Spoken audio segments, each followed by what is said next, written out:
नमस्कार, prime election अपडेटमा स्वागत छ। म पुण्य प्रसाद धमला। हामी तपाईहरुलाई प्राइम टाइम्स एचडी मार्फत दिनभर जसो निर्वाचन सम्बन्धी स्थानीय तह निर्वाचनको अपडेट गराइरहेका छौं र विभिन्न व्यक्तिहरुसँग संवाद पनि गरिरहेका छौं यही निर्वाचनको फेरीमा रहेर। र यति बेला पनि हामीसँग देवप्रकाश त्रिपाठी हुनुहुन्छ, जो लामो समयसम्म पत्रकारितामा बिताउनु भएको छ। आफूले घटना र विचार लगायतका विभिन्न क्षेत्रमा काम गर्नुभएका, पत्रकारिता क्षेत्रमा लामो समय रहनुभएका उहाँले पछिल्लो समय भने राजनीतिक दलबाट चाहिँ एउटा वैकल्पिक राजनीति सुरु गर्नुपर्छ भनेर त्यो सुरुवात पनि गर्नुभएको छ। उहाँसँग हामी संवाद गर्दैछौँ। स्वागत छ यहाँलाई कार्यक्रममा। धन्यवाद छ पुण्यजी। जस्तै लामो समय तपाईले चाहिँ घटना र विचारबाट चर्चा पाउनुभयो, चर्चा कमाउनुभयो। त्यति बेला सञ्चारकर्मीको रूपमा हुनुहुन्थ्यो। यति बेला भने एउटा वैकल्पिक तरिकाले राजनीतिमा होमिनुपर्छ भनेर त्यो अभ्यास गर्दै हुनुहुन्छ। दल स्थापित गर्नुभएको छ। के हो यो दल खोल्नुको चाहिँ? यो चाहिँ अब यहाँ आरोप पनि लाग्ने गरेका छ, राजनीतिक दल चाहिँ सेवा गर्न होइन, पेसाका निम्ति चाहिँ, अवसरका निम्ति चाहिँ अघि बढिरहेछन् भन्ने आरोप लागिरहेको छ। यो अवस्थामा तपाईले दलको निम्ति यो सञ्चारकर्मबाट राजनीतितर्फ आउनुको कारण? धन्यवाद। यो स्वाभाविक रूपमा उठ्ने प्रश्न हो जुन यहाँले गर्नुभयो। व्यक्तिगत रूपमा म चाहिँ पहिले राजनीतिक कर्मी नै हो। विद्यार्थी कालमा हामीले प्रजातान्त्रिक आन्दोलनमा आफ्नो ढङ्गले सहभागिता जनायौँ। त्यस क्रममा चलन छ नि भन्ने, त्यसबेला प्राप्त गर्ने धेरै प्रकारका यातनाहरू पनि प्राप्त गऱ्यौँ। 46 सालपछि चाहिँ प्रजातन्त्रको स्थापना भयो। 46 सालपछि त्यसपछि हामीले पत्रकारितालाई मुख्य आधार बनायौँ। हिजो विद्यार्थी कालमा राजनीतिमा सरिक भइरहँदाखेरि पनि हामीले राष्ट्रलाई केन्द्रमा राखेका थियौँ। 32-33 वर्ष मेरो पत्रकारितामा बित्यो। त्यो पनि राष्ट्रलाई नै केन्द्रमा राखेर गरिएको थियो। लेखेर बोलेर हामीले एउटा पिपुलमा अवेरनेस ल्याउने काम जुन गर्थ्यौँ, सही सूचना सम्प्रेषण गर्ने जुन काम गर्थ्यौँ, त्यो पनि एउटा राष्ट्रलाई केन्द्रमा राखेर गरिन्थ्यो।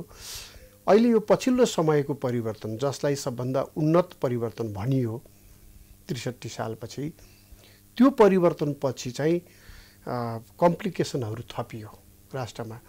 समाधान हुनुभन्दा, समस्याको समाधान हुनुभन्दा पनि समस्याहरू अरू थपिएर जान थाले र पिपुलमा कन्फ्युजन छ।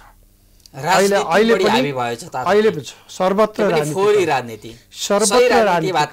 सर्वत्र राजनीतिकरण। प्रजातन्त्रमा के हुन्छ भने दलहरूको भूमिका समन्वयकारी हुन्छ। दलको भूमिका अन्तिम निर्णायक हुँदैन। प्रजातन्त्रमा सरकार बनाइदिने सम्मको भूमिका हुन्छ, सरकारलाई गाइड गर्ने भूमिका हुँदैन। तर यहाँ त दलको आदेश निर्देशन मानेन। यही हो, यो डेमोक्रेसी होइन। त्यसैले यो डेमोक्रेसी होइन र यो फेलियर हुनुको कारण ए पनि एउटा हो कि एउटा त अब राजनीतिक दलको नेतृत्वमा क्षमताको कमजोरी पनि देखियो होला। सबैमा नभनौँ, धेरै जसोमा डिसिजन मेकिङ लेभलमा रहेकाहरूमा एउटा त्यो पनि होला। तर मूल रूपमा अवधारणागत त्रुटि छ। त्यो के हो भने प्रजातन्त्रमा दलहरूको भूमिका समन्वयकारी हुनुपर्नेमा दलहरूको भूमिका निर्णायक, सरकारलाई पनि गाइड गर्ने, हस्तक्षेपकारी। सरकारलाई समेत पार्टीले गाइड गर्ने सिस्टम चाहिँ डेमोक्रेसी होइन। हामीले जसलाई डेमोक्रेसी भनिरहेका छौँ भनेपछि यहाँले भन्न खोज्नुभएको चुनाव लडेर जनताको प्रतिनिधि भएर जाने माध्यम चाहिँ दल बन्यो।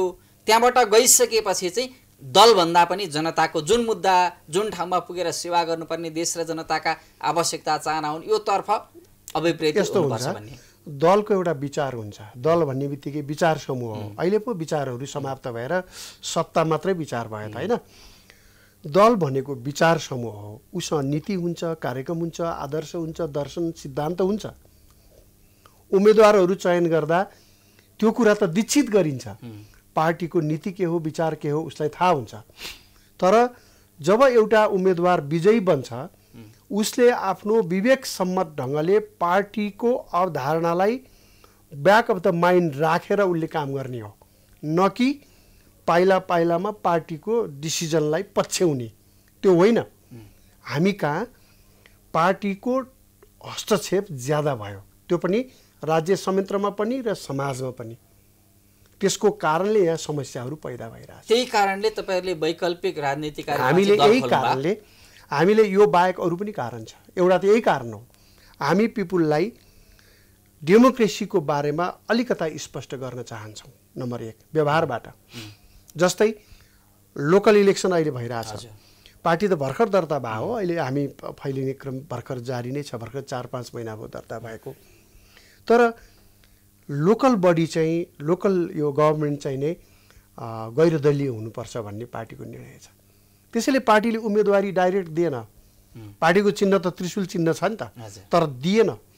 हामीले के गर्यौँ, स्वतन्त्र उम्मेदवारहरू योग्य छन् भने स्वतन्त्र मध्येको कसैलाई समर्थन गर्यौँ। काहीँ पार्टीकै साथीहरू उम्मेदवार बन्न चाहनु भएको छ भने उनीहरूलाई पनि स्वतन्त्र चिन्ह लिएर चाहिँ मैदानमा पठायौँ। तर पार्टीले प्रत्यक्ष रूपमा निर्वाचनमा भाग लिएन, किनभने गैर दलीय सरकार हुनुपर्छ। त्यसका पछाडि कारण छ यो समाजलाई स्थानीय तहले जनताको काम गर्ने हो, विकास आयोजनामा भूमिका खेल्ने हो, सेवा सुविधा दिने हो, यहाँ राजनीति हुनुहुन्न भन्ने बस तीनवटा कारण छ यसको। स्थानीय सरकार चाहिँ गैर दलीय किन हुनुपर्छ भने नम्बर 1 कारण चाहिँ समाज चाहिँ नै पार्टीगत आधारमा विभाजित भयो, ग्रुपहरूमा, ग्याङहरूमा। विशेष अवस्थामा त्यो सबैलाई जोड्नु पर्यो भने कुनै निकाय छैन। स्थानीय सरकारले समाजलाई जोड्ने काम गर्नुपर्छ, नम्बर 1। नम्बर 2, विकास कार्य भनेको निष्पक्ष ढङ्गले सम्पन्न गरिनुपर्छ। त्यो निष्पक्षता दलको प्रतिनिधिमा होइन, जनप्रतिनिधिमा मात्रै हुनसक्छ। त्यसैले पनि विकास कार्यलाई निष्पक्ष गर्नको लागि पनि गैर दलीय सरकार हुनुपर्छ। तेस्रो कुरा, भ्रष्टाचार चाहिँ गर्ने र पार्टीले त्यसलाई प्रोटेक्सन गर्ने जुन काम देखियो यो 5 वर्षको अभ्यासभित्र। त्यसैले पार्टीको आडमा हुने भ्रष्टाचार या भ्रष्टाचारलाई चाहिँ प्रोटेक्सन दिने जुन प्रवृत्ति छ, संस्कार बनेर गएको, यसलाई निरुत्साहित गर्नको लागि पनि स्थानीय सरकार गैर दलीय हुनुपर्छ भन्ने अवधारणा हो हाम्रो। त्यसैले यो पछिल्लो स्थानीय तहको मत परिणाम आउँदै गर्दा चाहिँ यहाँ चाहिँ मतदाताले फरक तरिकाले विवेक प्रयोग गरे कि हिजो जितेका जनप्रतिनिधिलाई हराइएको छ, हिजो जितेको दललाई को विकल्प अर्को दल खोजिएको छ। यो परिणाम आउँदै गर्दा चाहिँ अब दलका नेताहरूले त भन्ने गर्छन् हाम्रो पकेट क्षेत्र भनेको आम मतदाता जुन स्वायत्त स्वतन्त्र हुन्छन्, गोप्य मतदान भनिएको छ भनेको स्वायत्त मत प्रकट गर्ने ठाउँ हो नि। पकेट क्षेत्र भनिन्छ यहाँ भनेपछि हाम्रा कार्यकर्ता हुन् भन्न खोजे होला पुण्यजी। यो परिवर्तन भयो, यो राष्ट्रको परिवर्तनसँग जोडिएको कुरा यहाँनिर पनि छ के जबसम्म मतदाताले इस्युमा आधारित भएर मतदान गर्दैनन् तबसम्म देश समृद्धितर्फ जाँदैन। फलानु मेरो बाजेले फलानु पार्टीलाई भोट हालेका कारणले भएर अहिलेसम्म पनि त्यही पार्टीलाई भोट हालिरहने रोग जुन छ नि, त्यसलाई चाहिँ दलहरूले के गर्छन्, भेडा बाख्रा गने जस्तो भोट गन्छन्। फलानु क्षेत्र मेरो पकेट क्षेत्र भन्छन्। यसरी भोट गर्ने स्थिति रहेसम्म नेपालले फड्को मार्दैन पोजिटिभली। यसमा त सञ्चार क्षेत्रको पनि त भूमिका छ नि। हिजो फलानुले जितेकोसँग के अर्थ? सञ्चार क्षेत्रको पनि भूमिका अलिकति सुधार गर्नुपर्ने छ। अलि बढी दलगत भइसकेको छ, दलगत हुन आवश्यक छैन। सञ्चार क्षेत्र पनि राष्ट्र केन्द्रितै हुनुपर्छ, देश केन्द्रितै हुनुपर्छ, हैन? त्यहाँ पनि कमजोरी छ, त्यसका बारेमा कुनै दिन कुरा गरौँला। तर अहिले दलहरूबाट सुरु हुनुपर्छ त्यो कामको थालनी। केही सुरुवात भएको छ यो मत परिणाम आउँदा? यो मत परिणामले के चाहिँ देखायो भनेदेखि 2-3 कुरा देखाएको छ। नम्बर 1, पुराना दलहरूको विकल्प खोजेका छन्। नम्बर 1, जहाँ विकल्प फेला परेका छ त्यहाँ विकल्पलाई चुनेका छन्, मतदान गरेका छन्। काठमाडौँ महानगर लगायत विभिन्न ठाउँमा, जनकपुर धेरै ठाउँमा छ, हैन? जहाँ विकल्पमाथि भरोसा छ वा भरोसा योग्य विकल्प आएको छ उम्मेदवार बनेर, त्यहाँ विकल्प नै रोजिएको छ। जहाँ छैन त्यहाँ चाहिँ पुरानै पार्टीहरूको यो या त्यो पक्षलाई रोज्ने काम भएको छ। तर अहिलेको चुनाव चाहिँ के हो भने कुन पार्टीको कति प्रभाव भनेर राम्रोसँग हामीले हिसाबै गर्न नसक्ने भयौँ। किनभने एकातिर 4-5 दलको गठबन्धन छ, एकातिर एउटा पार्टी छ एमाले छ, उसले 1-2 ठाउँमा लोकल लेभलमा मात्रै गरे देखियो, केन्द्रीय तहमा गठबन्धन गरेन। एमाले चाहिँ नि एक प्रकारले भन्ने हो भने एक्लै चुनावमा गएको देखियो, अरू दल चाहिँ नि 5वटा 6वटा गठबन्धन बनाएर गएको छ। त्यसले के देखायो भनेदेखि एउटा विपक्षी शक्तिको विरुद्ध सत्ता पक्षीय घटक नै गठबन्धन गर्ने भनेपछि चुनावी गठबन्धन गर्ने भनेपछि त्यसले के देखायो भने विपक्षी चाहिँ हामीभन्दा धेरै बलियो छ भनेर स्वीकारोक्ति हो त्यो। र संसारमा सत्ता पक्षको विरुद्ध विपक्षीहरू एकजुट भएको धेरै ठाउँमा फेला पर्छ। तर सत्ता पक्ष एकजुट सत्ता भएर पक्ष नै विपक्षीको विरुद्ध गठबन्धन गर्ने चाहिँ यो अपवादका घटना हुन्। नेपालमा यो 5 वर्ष यता देखिराखेको छ विपक्षीका विरुद्ध सत्ता पक्षीय चाहिँ गठबन्धन हुने। विपक्षीलाई वेटिङ गभर्नमेन्टका रूपमा हेरिन्छ। यो सिद्धान्तै यो सिद्धान्तलाई चुनौती किन यस्तो भयो भने न प्रजातन्त्र सिद्धान्त त त्यसलाई फलो गरेर चाहिँ नि सिद्धान्तलाई विचारलाई फलो गरेर अगाडि बढाइएको छ, न अन्य राजनीतिक नीति र कार्यक्रम, सबै कुरा सत्तामा केन्द्रित छ। जब राजनीति सत्ता केन्द्रित हुन्छ नि त्यसपछि सिद्धान्त मूल्य मान्यता त्यहाँ त्यसले स्पेस पाउँदैन। प्रमुख दलहरूको नेतृत्व र पार्टीमा सिद्धान्त मूल्य मान्यता छैन। अहिले देखिएन। अहिले चाहिँ सबै के देखियो भनेपछि सत्ता केन्द्रित शक्ति जसरी भयो नि सत्ता पाउनु पर्यो, तलको पनि माथिको पनि। यो कोसँग मिल्नुपर्छ, कोसँग भिड्नुपर्छ अघि यहाँले कुरा गर्दै हुनुहुन्थ्यो यो चाहिँ स्वतन्त्र उम्मेदवार स्थानीय तहमा उठ्नुपर्छ, राजनीति हुनुहुन्न, गैरदलीय हुनुपर्छ।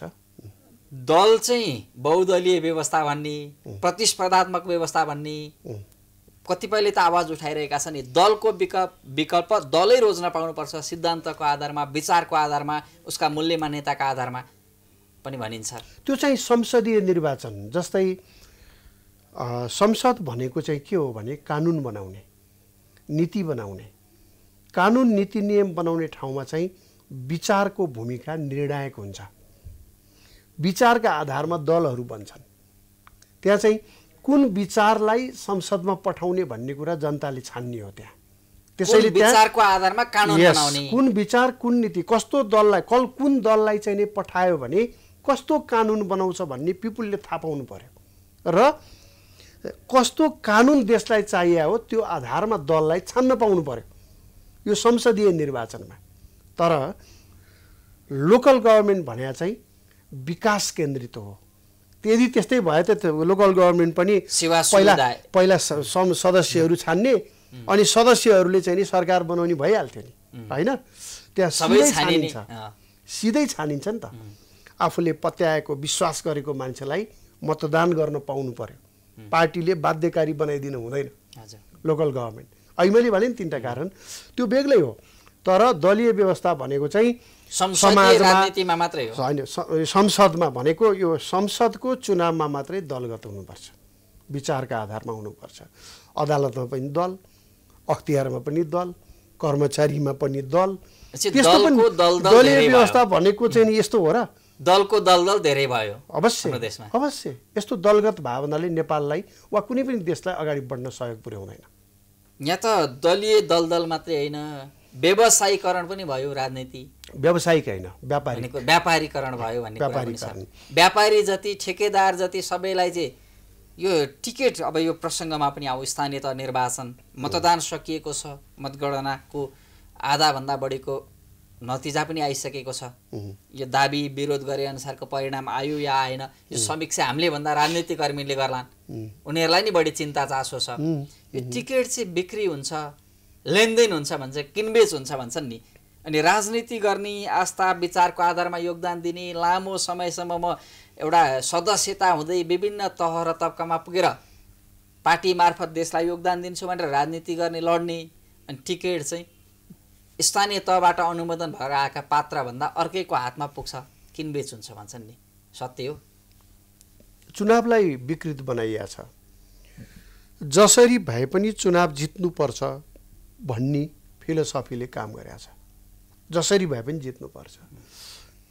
किनभने अघि हामीले भन्यौँ नि राजनीति जब सिद्धान्त केन्द्रित नभएर जब सत्ता केन्द्रित हुन्छ, सत्ता केन्द्रित राजनीतिले नै के निम्ता गर्छ भने जसरी भए पनि चुनाव जित्नुपर्छ भन्ने अवधारणालाई निम्ता दिन्छ। त्यसपछि जसरी भए पनि जित्ने भन्ने बित्तिकै पैसाको चलखेल हुन्छ। जसले दादागिरी गर्न सक्छ, जसले गुन्डागर्दी गर्न सक्छ, जसले पैसा धेरै खर्च गर्न सक्छ उसले चाहिँ नि टिकट लिने, चुनाव जित्ने। चुनाव जितेपछि के गर्ने थाहा छैन, भ्रष्टाचार गर्ने चाहिँ थाहा छ, बाँकी कुरो थाहा छैन, योजनै छैन, बाँकी केही पनि छैन। त्यसैले दलहरूले आफूलाई सुधार्ने प्रयास गर्नै पर्छ। धेरै ढिला भइसकेको छ। सबै दलहरूले सुधार्न करेक्सन गर्दैछन् मतदाताले पनि। अब दलहरू आफू सुध्रिन तयार नहुँदा मतदाताले सुधार्ने हो र सुधार्ने प्रक्रियामा जान्छ। मलाई लाग्छ अहिले भएका पुराना दलहरू आफूलाई सुधार्न तयार छैनन्। त्यसैले जनता आफै तयार हुनुपर्ने अवस्थामा छ। यसपटक केही, यो प्रारम्भ मात्रै हो, यसपटकको चुनावमा केही देखियो। भनेपछि अब 5 वर्षसम्म पनि दल सुध्रेनन् भने योभन्दा छलाङ मार्छ। 5 वर्ष पिपुलले पर्खिन सक्दैन अब, किन प्रदेशमै संसदीय चुनावै आउँदैछ। सङ्घ र प्रदेशमै पकेट क्षेत्र धेरै भत्किनेवाला छन्। अब पकेट क्षेत्रमा निर्भर रहँदैन अबको राजनीति, त्यस्तो देखिन्छ।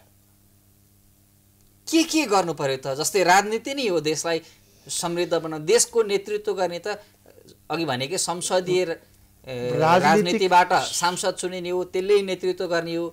तर हाम्रो राजनीतिमा चाहिँ जताततै राजनीति बढी भयो भनिन्छ, फेरि राजनीतिको विकल्प पनि त अरू छैन हो। अब राजनीतिले देशको व्यवस्थापन गर्ने हो, तर देशको व्यवस्थापन गर्ने भन्दा पनि नेपाली राजनीति देशको व्यवस्थापन गर्ने नाममा आफ्नो व्यवस्थापनमा केन्द्रित भयो। सबभन्दा उदार भनिएको राजनीतिकर्मी चाहिँ पार्टीको भन्दा माथिको हित सोच्दैन। सबभन्दा उदार पोलिटिसियनलाई अहिले हेर्नु भने उसले चाहिँ पार्टीको हित हेर्छ, प्राथमिकतामा राख्छ। त्योभन्दा अलिकता तलको हेर्नु भने गुटको, त्योभन्दा पनि तलको हेर्नु भने आफू केन्द्रित राजनीति हुन्छ होइन। अहिलेको राजनीतिक चिन्तनै ठिक छैन। एउटा त प्रणालीगत दोष छ। अहिलेको सिस्टमले बहुमत ल्याउन दिँदैन, बहुमत ल्याए पनि चल्न दिँदैन।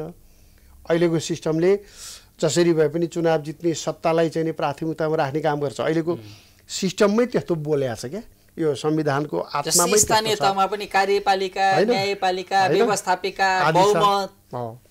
त्यसले गर्दा अहिलेको सिस्टम पनि सुधार योग्य छ। संविधानमै पनि धेरै कुराहरू सुधार्नुपर्ने छ। यही संविधान जस्ताको तस्तै चल्न त सक्ला केही समय, तर त्यसले मुलुकलाई स्थायित्व र समृद्धि चाहिँ दिँदैन होइन। त्यसैले अलिकता त यो नीतिगत त्रुटि छ, संवैधानिक कानुनी त्रुटि छ। अनि त्यसपछि पोलिटिसियनहरू जसले चाहिँ यो देशलाई लिड गरिरहेका छन्, अहिलेसम्म लिडिङ रोलमा छन्, उहाँहरूको भूमिका अपेक्षाकृत खराब भयो।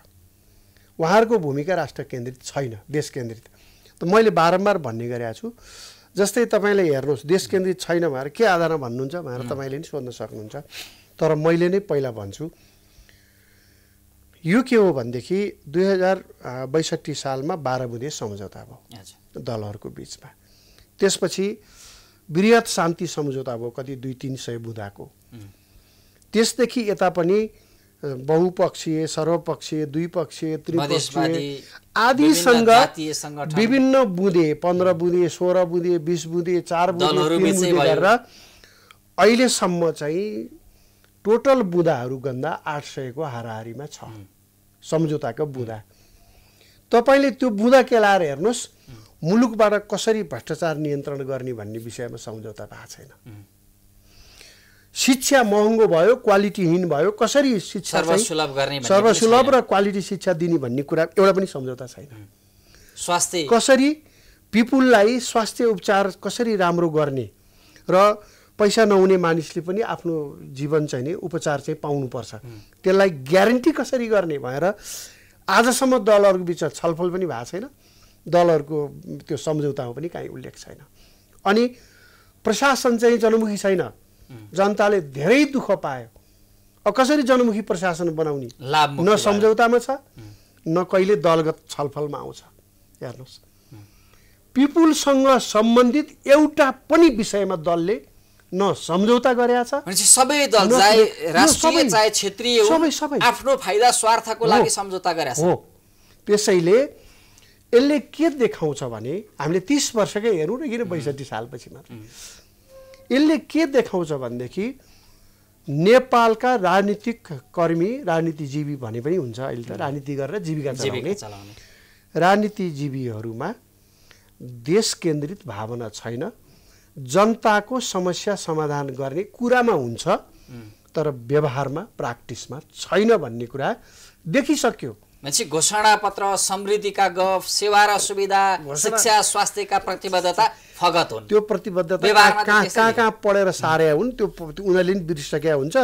अनि मतदाताले पनि घोषणापत्र हेरेर पढेर मतदान गर्ने गरेका छैन होइन। घोषणै पत्र बनाउन चाहिँ जसले पनि अब भएको जति जानेको जति सबै लेखिदिने त हो नि, तर के गर्ने भन्ने कुरामा चर्चामा छ। कपी पेस्ट घोषणापत्र, कपी पेस्ट बस सबैको उस्तै हो। त्यो जानेका छन् बुझेका छन् जस्तो देखिन्छ घोषणापत्र हेर्दा, तर व्यवहारमा जिरो भयो, कार्य परिणाम जिरो छ। अब अहिले हेर्नुहोस्, अहिले त इस्यु बन्नु पर्थ्यो नि, 5 वर्षभित्र एउटा प्र्याक्टिस त भयो नि जनप्रतिनिधिहरू लोकल लेभलमा। त्यो लोकल लेभलमा हिजो पो हतार भयो, ट्रेनिङ दिन भ्याएन। रेस्पोन्सिबल जनप्रतिनिधि हुनुपर्ने हो नि। त्यसको लागि त दलहरूले कसरी अगाडिको काम गर्ने, कसरी जनताको काम गर्ने भनेर तालिम दिनु पर्थ्यो, तालिम दिएनन्। अनि यो बिचमा चाहिँ करप्सन व्यापक भएर गयो, त्यसलाई कमाईको साधन ठेकेदारलाई नेता बनायो, कमाईको साधन बनायो। व्यवसायीलाई अब अर्को कुरा, यसपटकको चुनावमा एउटा कुरा तपाईँले याद गर्नुभयो कि भएन, पुराना जति पनि जनप्रतिनिधि भनेर बसेका पार्टी प्रतिनिधिहरू थिए सबैले फेरि रिपिट हुनु खोजे होइन, एउटा 5 वर्ष गरिसकेपछि लाभ हेरेर। किनभने यो रोजगारीको विषय बन्यो कि अब रोजगारी लोकसेवा पास गर्न गाह्रो छ, पढ्नु पर्यो, यो केही हुनु पर्यो होइन। अर्थात् अरू व्यवसाय गर्न पनि लगानी गर्नु पर्यो, अरू व्यवसायमा जान पनि लोकसेवा दिएर जाँच दिएर कर्मचारी बन्नु मात्रै रोजगार हुनु चाहिँ होइन होइन। व्यवसाय गर्ने पनि वातावरण पनि छैन, त्यसको लागि पुँजी पनि भएन, बैङ्कले पनि नपत्याउने। रोजगारीको राम्रो साधन के भयो त भन्दा हारहुर गरेर चुनाव जित्ने, तलब भत्ता पनि पाइने, त्यसपछि आएर स्काभेटर पनि राखिदियो, ठेक्कापट्टा नि आफ्नै, स्काभेटर नि आफ्नै, बिल पनि आफ्नै, भुक्तानी पनि आफ्नै, बजेट छुट्याउने पनि आफै। देशव्यापी रूपमा यस्तो भएको छ, हरेक नागरिकमा चाहिँ जे गरे पनि, पढे पनि, जे जागिर खाए पनि, व्यवसाय गरे पनि अन्तिममा चाहिँ राजनीति गर्नुपर्ने रहेछ भन्ने चेतना भनेको यो गलत संस्कार बस्दैछ अघि, यसलाई सुधार गर्नुपर्छ।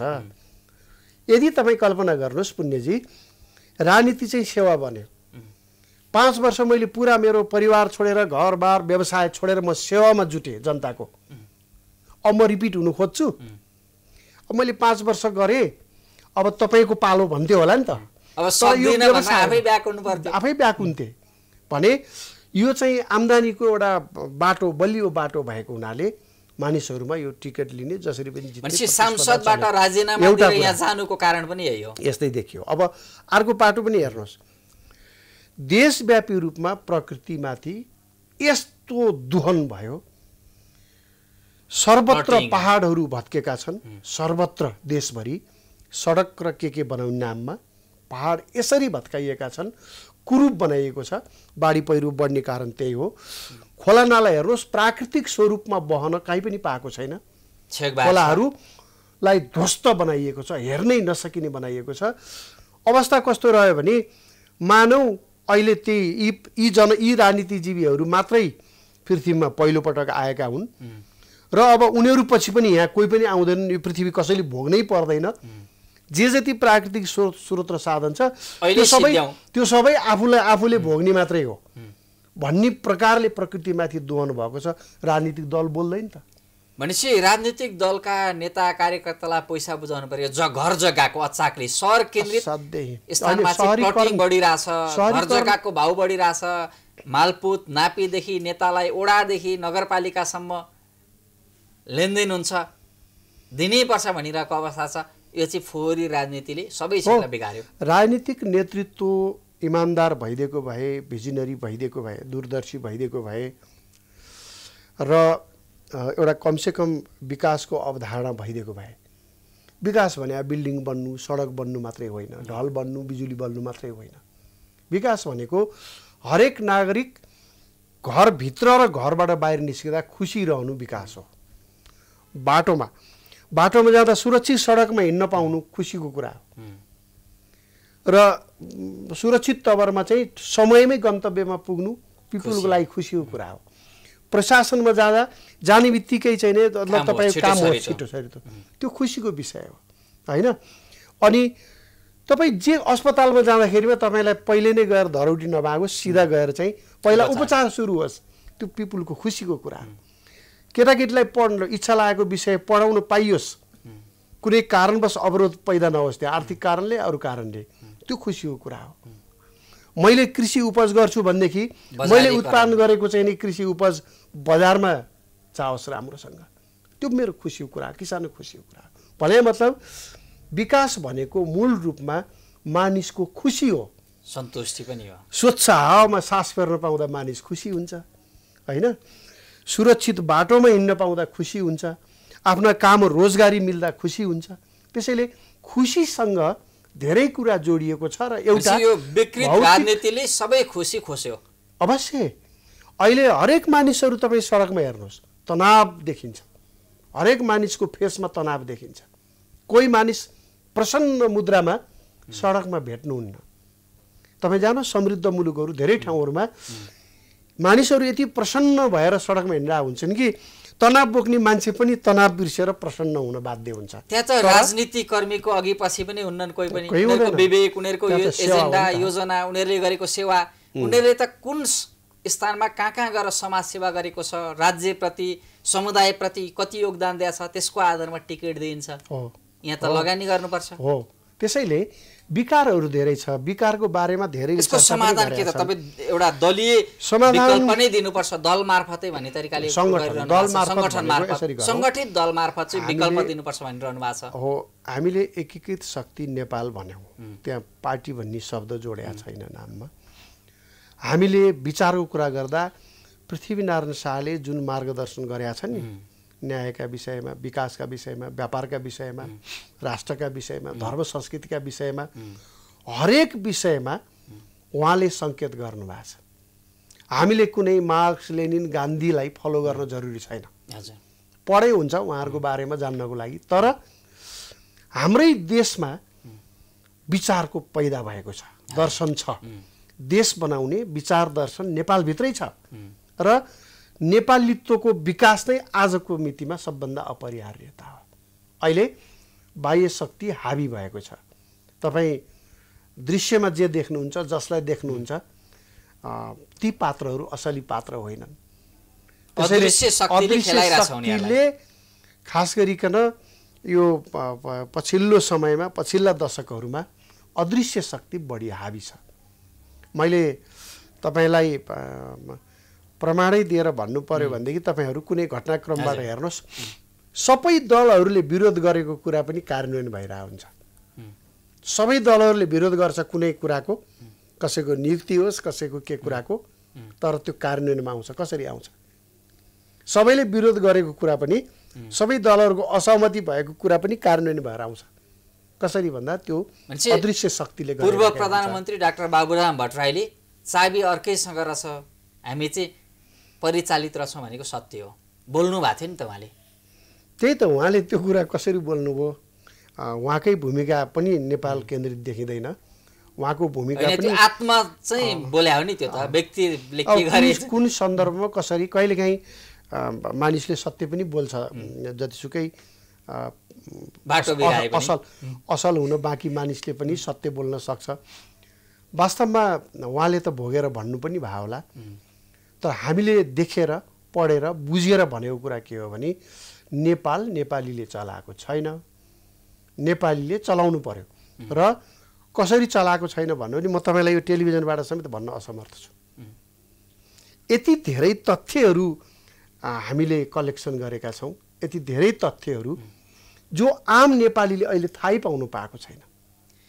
जस्तो यहाँ चाहिँ त्यसैले एउटा मात्रै शक्ति राजनीतिमा हावी भइरह्यो भने देशै नरहला कि राष्ट्रियतै कमजोर पर्ला कि भन्ने पनि चर्चा छन्। यस्तै फ्याक्टरले काम गरिरहेको, त्यसमा चाहिँ डेमोक्रेसीलाई समस्या हुन्छ। एउटा मात्रै पार्टी हावी भयो भने, एउटा मात्रै पार्टीको वर्चस्व कायम भयो सोसाइटीदेखि त्यहाँसम्म भने त्यो चाहिँ फाँसीवादी व्यवस्थामा रूपान्तरित हुन्छ। हुन चाहिँ अहिले दलहरू भएर पनि फाँसीवादी प्रणाली छ, किनभने फाँसीवादी प्रणालीमा चाहिँ कस्तो हुन्छ भने सबै नीति नियम संविधानहरूलाई फलो गरिन्छ, सबैको पालना गरे जस्तो गरिन्छ, तर पार्टीका कार्यकर्ताहरू व्यापक रूपमा विस्तार गरिन्छ र समाजलाई पार्टीका कार्यकर्ताहरूको नियन्त्रणमा राखिन्छ, राज्य संयन्त्रलाई आफैले राखिन्छ। हेर्नुहोस्, राज्य संयन्त्र र समाज भनेको सडक पनि दुवैलाई आफ्नो काबुमा राखेर चुनाव गरे पनि आफै जित्ने, सडकमा अनि हरेक कुरा ठेक्कापट्टा कसैलाई चाहिने आफ्नैलाई दिने होइन, सडक पनि आफ्नै सत्ता पनि आफ्नै, त्यो भनेको डेमोक्रेसी होइन। त्यसलाई चाहिँ फाँसीवादी व्यवस्था भनिन्छ। मुसोलिनीले जसको अभ्यास गर्नुभएको थियो, अहिले तपाईँ हेर्नुहोस् नेपालमा तपाईँले कुनै राजनीतिक नियुक्ति खोज्नुभयो, तपाईँ पर्याप्त योग्यता छ तर तपाईँ पार्टीको सदस्य छैन भने पाइन्न, या नेतालाई इन्फ्लुएन्स गर्न सक्नुहुन्न, देशको लागि जतिसुकै योग्य भए पनि तपाईँले पाउनुहुन्न। भनेपछि हाम्रा रोज्ने प्रवृत्ति छ, राम्रालाई होइन भन्ने चाहिँ सत्य सत्य हो नि, त्यो त प्र्याक्टिसमै आइराखेको कुरा हो। यसले के गर्यो भने यदि राष्ट्रलाई केन्द्रमा राखेर सोचेको थियो भने यस्तो अवस्था हुँदैन थियो। त्यसैले दलहरूले आफ्नो भूमिका निरङ्कुश राजतन्त्र पनि निरङ्कुश र गैर निरङ्कुश छ, निरङ्कुश राजतन्त्रबाट अनुकरण गरे। हिजो जसरी निरङ्कुशतामा जसरी काम हुन्थ्यो त्यसै गरी नेताहरूले अहिले राजा सबैका साझा भन्थे, निर्वाचनमा सहभागी हुन्थेनन्, किन कसैलाई रोज्नुहुन्न भन्ने तरिकाले अहिले हाम्रा राष्ट्रपति पूर्व राष्ट्रपति यही अभ्यास गरिरहेछन्। सिकाइ त त्यहीँबाट रहेछ नि। अब यो अभ्यास भने चाहिँ पहिला अब राणा कालमा सकारात्मक हो। यो राणा कालमा चाहिँ नि राणाहरूले एक प्रकारले काम गर्थे। राणा जस्तै शक्तिशाली हुन मन लागेर कतिपयले फेरि त्यसलाई विस्थापित गरेर आफूहरू भए। अहिलेसम्म केही नेताहरूको चाहिँ प्रजातान्त्रिक संस्कार देखिन्छ, लिमिटेड नेताको, जस्तै कृष्णप्रसाद भट्टराई जस्तै अगाडि बढ्नै दिएन पार्टीभित्रैबाट दिएन, बिपी कोइराला लगायत यङ जेनेरेसनमा पनि कतिपय हुनुहुन्छ। तर अहिले स्थापित यङ जेनेरेसन पनि पुरानो चाहिने विकृत जेनेरेसनको चाहिँ बिरादरी त्यसैको उत्तराधिकारी बनेको छ। अहिले त नयाँ यो अहिले स्थापित दलहरूमा तपाईँ हेर्नुभयो भने पुरानो जेनेरेसन भन्दा नयाँ जेनेरेसन चर्चा पनि चल्ने गरेको छ। यी दलबाट विकल्प देखिन्न, दलभित्रका इमान्दार कार्यकर्ता नेताले विद्रोह गरेर नयाँ एउटा चाहिँ परिवर्तनको बिकुल फुक्नुपर्छ भन्ने खालको चर्चा पनि छ बाहिर। अवश्य यो आवश्यक भइसक्यो। अहिलेको आवश्यकता त्यही हो। अहिलेको आवश्यकता भनेको काङ्ग्रेसमा पनि राम्रा मानिसहरू छन् तल्लो तहमा, कम्युनिस्ट पार्टीभित्र पनि तल्लो तहमा राम्रो, इभन यत्रो देश विरुद्ध सङ्घर्ष गर्यो नि प्रजातन्त्र देश विरुद्ध माओवादीले, त्यो माओवादीको पनि तल्लो तहको कार्यकर्ता चाहिँ इमान्दार छ, देशकै लागि भनेर लागे हो उनीहरू। त्यसैले अब एउटा ठुलो क्रान्ति चाहिँ सबै दलहरूभित्र तल्लो तहको साधारण सदस्यहरूले गर्नुपर्छ र आफ्नै हितमा गर्नुपर्छ के। यो विद्रोहबाट माटो अनुकूल देश अनुकूलको सिद्धान्त जन्माउनु पर्यो, विचार जन्माउनु पर्यो, एजेन्डा स्थापित गर्नु पर्यो, विचार जन्माउनु पर्यो, कार्यान्वयन पनि चाहिँ त्यही अनुसार गर्नु पर्यो हैन। त्यसैले एउटा ठुलो विद्रोहको आवश्यकता छ, व्यापक परिवर्तन, सर्पले काँचुली फेरे जस्तो सिङ्गै फेर्नुपर्छ, अहिलेको दलहरूलाई खारेज गर्ने ठाउँमा पुर्याउनु पर्छ। जस्तै यो सम्भावना देख्नुहुन्छ अहिले त जस्तै यहाँ चाहिँ युरोपेली लबिङ छ, विभिन्न खालका 2-3वटा लबिङले काम गरेको छ नेपालमा भन्छन्, यसलाई र त्यसलाई भनेर हामी पछि पोषण नलिउँ। तल्लो तहका एउटा विश्वास र भरोसा गरेका नेता पनि अरूको एजेन्ट भएर भूमिका खेल्छन् भनिन्छ नि। कस्तो देखियो भने अब अहिले प्रमाण नभएको कुरा त नबोलौँ, तर तथ्यहरूले परिणामहरूले चाहिँ के बताएको छ भने नेपाली राजनीतिक नेतृत्वको लगाम अरू कसैको हातमा छ। अघि पनि हामीले अलिकता चर्चा गऱ्यौँ। खास गरी तपाईँ पुण्यजीले हेर्नुभयो भने सुगौली सन्धिदेखि नै त्यो अभ्यास हुँदै आयो। सुगौली सन्धिमा सम्पूर्ण अधिकार लिएर कसलाई पठाइएको थियो भने गजराज मिश्र र चन्द्रशेखर दाहाल उपाध्यायलाई सम्पूर्ण अधिकार दिएर पठाइएको थियो। सबै अधिकार सम्पन्न व्यक्तिलाई उनीहरूले खरिद गरे हैन। इतिहासमै छ त्यो, बालचन्द्र शर्माजीको इतिहासमा छ कि 2200 बिघा जमिन के मुजफ्फरपुर डिस्ट्रिक्टको मजिस्ट्रेट के पद र पैसा जमिन दिएर त्यो त्यसलाई किनिदियो। किनेपछि नेपालको विरुद्धमा सुगौली सन्धि गरे हैन। अनि नेपाल सरकारले त्यसलाई अस्वीकार गर्यो, तर उनीहरू अब इन्टरनेसनल कोर्टमा गए पनि उनीहरू नै जित्थे। त्यो अधिकार सम्पन्न व्यक्तिलाई आफ्नो हातमा लिएर काम गर्ने क्रम चाहिँ नि सुगौली सन्धिमा जसरी भयो नि, त्योदेखि यता अधिकांश नेताहरूलाई वा डिसिजन मेकरहरूलाई, त्यो कर्मचारी पनि छ त्यहाँ, डिसिजन मेकरहरूलाई खरिद गर्ने र उनीहरूको पक्षमा काम गराउने काम हुँदै आएको छ, भइरहेको पनि छ। भइरहेको छ। दोस्रो विश्वयुद्धभन्दा अगाडि चाहिँ यो विदेशीहरू सिधै कहीँ कहीँ चर्चामा चल्थ्यो नेपालीहरूको मूल्य चाहिँ महँगो छैन, केही लाखमै बिक्छन्, बाध्यताले पनि यो भन्ने खालको चर्चा पनि होइन। दरिद्री त हेर्नुहोस्, धेरै यो नेपालभन्दा दरिद्र धेरै देश छ, मानसिकता दरिद्र हो। दरिद्र मानसिकताको कारणले आफूलाई बिक्रीमा राखेको, जतिसुकै धनाढ्य होस् आर्थिक रूपमा, त्यस्तो मानिस पनि बिग्रिरहेको देख्छौँ। त्यस्तो मानिसले पनि अर्काको लागि काम गरिरहेको देख्छौँ, होइन। त्यसले गर्दाखेरिमा के छ भने यो को इमान्दार को बेइमान भन्ने कुरा पिपुलले छुट्याउनै नसक्ने भयो के। अघि भने नि मैले पकेट मतलब बाख्रा गर्ने जस्तो, पशु पन्छी गर्ने जस्तो गरेर मतदाता गन्ने अवस्था छ नि त देशमा। भनेपछि सत्य कुरा जनताले थाहा नपाएको हुनाले यो भएको हो। तपाईँको सुरुको जिज्ञासा थियो, हामीले यो सङ्गठन गर्ने प्रक्रिया सुरु गर्नुको मूल कारण अहिले चुनाव लडेर सत्ता बनाइहाल्ने, अरू जस्तै रमाइलो गरिहाल्ने भनेर होइन। हामीले नेटवर्क बनाइराखेका छौँ। तपाईँले हेर्नु, हामी माइती घरमा पनि उफ्रिँदैनौँ, युट्युबमा पनि त्यति उफ्रीपाफ्री गरे हुँदैनौँ कोही पनि साथीहरू। हामीले ग्रासरुट लेभलमा पुग्नु छ। नेपाल किन यो अवस्थामा पुग्यो र यसबाट कसरी मुक्ति दिने भन्ने विषयमा पिपुललाई बताउँदै सबभन्दा पहिलो कुरा सङ्गठन सुदृढ बनाउनु छ। अहिले सत्य कुरा थाहा नपाएको हुनाले गलत बाटोमा मानिस हिँडिराखेका छन्। त्यो दायित्व हाम्रो हो, सत्य कुरा बताउने। आधार के त विगतमा त विकल्प दिन्छु भन्दै कङ्ग्रेसको विकल्प कम्युनिस्टले ठिक गरेन भनेर त्यहीँबाट पार्टी चोइटिने फुट्ने, विकल्प दिन्छु हामी चाहिँ सच्चा हौँ, हामी देशको लागि गर्छौँ भन्ने, त्यहाँबाट पनि धोका हुने, जनतालाई पत्तै हाल्ने खालको अवस्था। त्यो त ठिक हो, त्यो ठिक हो। 2048 सालमा गिरिजा प्रसाद कोइराला प्रधानमन्त्री बन्नुभयो, प्रजातन्त्र पुनर्स्थापना पछिको पहिलो प्रधानमन्त्री। उहाँले राम्रो काम गरिदिया भए, उहाँमा इमान भइदिया भए, उहाँमा दूरदर्शिता भइदिया भए देशले अर्कै बाटो लिन्थ्यो। गल्ती त्यहाँबाट भएको छ। उहाँ दूरदर्शी हुनुहुन्न थियो। उहाँले आजको बढीमा आजको चिन्ता गर्नुहुन्थ्यो, भोलिकोसँग उहाँलाई सरकारै थिएन। त्यस्तो हाम्रो धेरैवटा घटनाक्रममा त्यस्तो अनुभूति छ। अहिले तपाईँ आफ्नो गाउँ आफै बनाऊ भन्यो भनेर एमाले चाहिँ एकदम पपुलर भयो नि। तपाईँ 49 सालमा जनमञ्च म्यागजिनमा एउटा आर्टिकल पनि लेखेको छ मैले। त्यो बेला आर्टिकल लेख्नुभन्दा अगाडि म गिरिजा प्रसादलाई भन्न गएको थिएँ, उहाँसँग मेरो त्यो बेला राम्रै कम्युनिकेसन थियो। के भन्न गएको थिएँ भने गाउँमा सिधै बजेट पठाउँ, त्यो व्यवस्था नगरिकन बन्ने भौतिक विकास बन्ने प्रक्रिया सुरु हुँदैन, एउटा। दोस्रो, यो गाउँहरू छरिएर बसेका छन्, विकास खर्च धेरै हुन्छ, त्यसले गर्दा धेरै शीर्षकमा विकास खर्च धेरै हुन्छ, प्रकृति पनि विभत्स रूपले भत्किन्छ।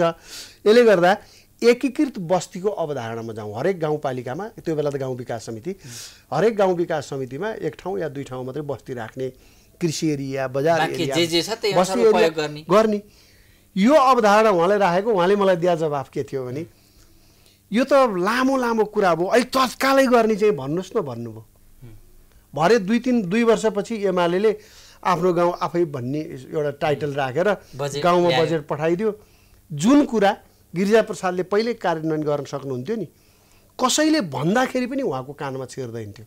अब 30 वर्ष अगाडि हामीले विज्ञ पनि आफै, राजनीतिज्ञ पनि आफै। अनि सुन्नुहोस् है, त्यहाँबाट सुरु भयो। दोस्रो, त्योभन्दा अगाडि गयो भनेदेखि राजा वीरेन्द्रले 18 वर्षसम्म यस्तो मौका पाथे। वीरेन्द्रले 18 वर्ष चाहिँ उहाँलाई सोधेर मात्रै हावा चल्थ्यो, उहाँलाई सोधेर रुखहरूले पात हल्लाउँथे, उहाँले चाहेको कुरा कार्यान्वयन हुन्थ्यो। 18 वर्ष उहाँले श्रीमतीसँग घुमेर सिद्ध्याइदिनु भयो। 18 वर्षको समय केही राम्रो काम नै गर्नुभयो, ठ्याक्कै गर्नु भएन तर भन्ने कुरा चाहिँ होइन। तर त्यसको असर अहिलेसम्म हामीले 18 वर्षको समयलाई उहाँले सदुपयोग गर्न सक्नु भएन, नम्बर 1। त्यसपछि गिरिजा प्रसाद प्रजातन्त्र पछिको पहिलो प्रधानमन्त्री, उहाँले धेरै कुराको जग राख्न सक्नुहुन्थ्यो, उहाँले समय खेर फाल्नुभयो। त्यसपछि 62-63 प्रजातन्त्रको विरुद्ध त्यत्रो सङ्घर्ष गरेर आएको, हिंसात्मक सङ्घर्ष, उनले त चमत्कारै गर्छन् क्यारे जस्तो थियो, होइन। उनीहरू आइसकेपछि भ्रष्टाचार र मोजमस्तीमा चाहिँ सबैलाई उछिन्ने गरी अगाडि देखिए। देशलाई पार्टीकरण गर्ने र समाजलाई विभाजित गर्ने, जातिलाई विभाजन गर्ने, विकृतिहरू जन्माउने, धर्म संस्कृति नाश गर्ने, नेपालीको एकता तोडफोड गर्ने, यो जम्मै कुरामा चाहिँ अगाडि देखिए। तर जनतालाई खुसी दिने कुरामा, विकास दिने कुरामा चाहिँ सबभन्दा ठुलो बाधक त्यही शक्ति बने। हेर्नुहोस्, प्रचण्डलाई नसोधिकन 65 सालमा प्रधानमन्त्री हुँदा त्यो बेला पनि त्यस्तै थियो, रुखपात केही पनि हल्लिँदैन थियो। त्यस्तो समयलाई उनले के गरी बिताए थाहा छ? त्यो 5-9 महिना जति सरकारमा बस्दा लडाकुलाई सेनामा सामेल गर्नु पाउनु पर्यो, गुरिल्लाहरूलाई राष्ट्रिय सेनामा जागिर पाउनु पर्यो भनेर 9 महिना समय कटाइदियो। भने मतलब दलका नेताहरू कुन कारणले राजनीतिमा आएको हुन् यो त देखिँदैन। देशको लागि चाहिँ होइन भन्ने त देखियो। राजनीतिमा किन आउनु पर्या? जब देश बनाउने क्षमता छैन, इमान छैन भने, जब दृष्टिकोण छैन भने, जब त्यो कार्यक्रम बारम्बार दृष्टिकोण, क्षमता, इमानदारीता, देशप्रतिको चाहिँ योजना, भिजन नभएका मान्छे अनुमोदन भएर आउँदा हामी पछाडि त्यही कारणले पछाडि पर्या हो। हेर्नुहोस्, एउटा मानिस राम्रो पर्यो भने तपाईँ हेर्नु न, साउथ कोरियामा एउटा पार्क चुङ ही राम्रो पर्यो होइन? $85 पर क्यापिटा इन्कम भएको देश आज $33,000 पर क्यापिटा इन्कममा छ।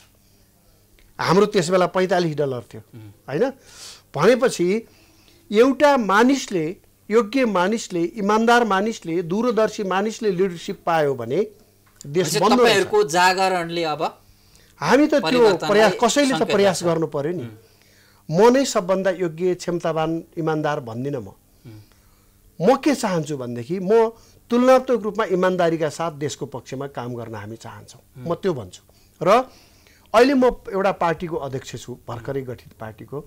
अहिले हामीलाई पनि लिड गर्न सक्ने कोही योग्य मानिस आउनुभयो भने अहिले नै म अर्को जिम्मेवारीमा बसेर अध्यक्ष हामी हस्तान्तरण गर्न सक्छौँ। भनेको मतलब हाम्रो पार्टीले त यो कार्यकालै एक व्यक्ति, एक पद, एक कार्यकाल हो। अहिले म अध्यक्ष छु नि, 5 वर्षपछि म उपाध्यक्ष, महासचिव, सचिव या केन्द्रीय सदस्य हो। म फेरि अध्यक्षमा दोहोरिन्न। हाम्रो पार्टीले त्यस्ता केही नयाँ अवधारणाहरू स्थापित गरेका छ। जस्तै प्रदेश चाहिँ नि खारेज हुनुपर्छ भन्छौँ हामी। प्रदेशको संरचनाको अर्थै छैन नेपालमा। त्यसैले हाम्रो पार्टीले प्रदेशमा उम्मेदवार पनि खडा गर्दैन, किनभने त्यो अस्वीकार हुनुपर्ने चिजलाई हामी उम्मेदवार बनाएर फेरि त्यसलाई लेजिटिमेट गर्ने काम गर्दैनौँ होइन? यस्ता धेरै कुराहरू छन् जेले नेपाललाई हित गर्छ। त्यो अवधारणा नै पार्टीको अवधारणा हो। र नेपाल जेले बन्छ त्यही अवधारणा, त्यही नीति, त्यही कार्यक्रम गर्नुपर्छ भन्ने अवश्य त्यो गर्छौँ। र अहिले तपाईँको कार्यक्रमको उद्देश्य स्थानीय चुनाव हो। स्थानीय सरकार गैरदलीय बनाएर विकास केन्द्रित एउटा निकायहरू खडा गर्न सकेको भए राम्रो हुन्थ्यो। यसपटक धेरै जसो पुरानै पार्टीका मानिसहरू दोहोरिए, पुरानै प्रवृत्ति दोहोरिन्छ, पुरानै संस्कार बस्छ। धेरै ठुलो अपेक्षा अहिले नगरौँ।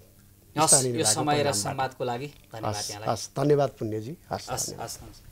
उहाँ हुनुहुन्थ्यो देवप्रकाश त्रिपाठी। लामो समयसम्म पत्रकारितामा बिताउनु भएकाले यो विकृत राजनीतिलाई सफा गर्नुपर्छ र माटो अनुकूलको व्यवस्था सँगसँगै जनतामा, आम मतदातामा जागरण गरेर देशलाई समृद्ध र सुखी बनाउनुपर्छ भन्ने अवधारणासहित नयाँ पार्टी समेत खोल्नु भएको छ।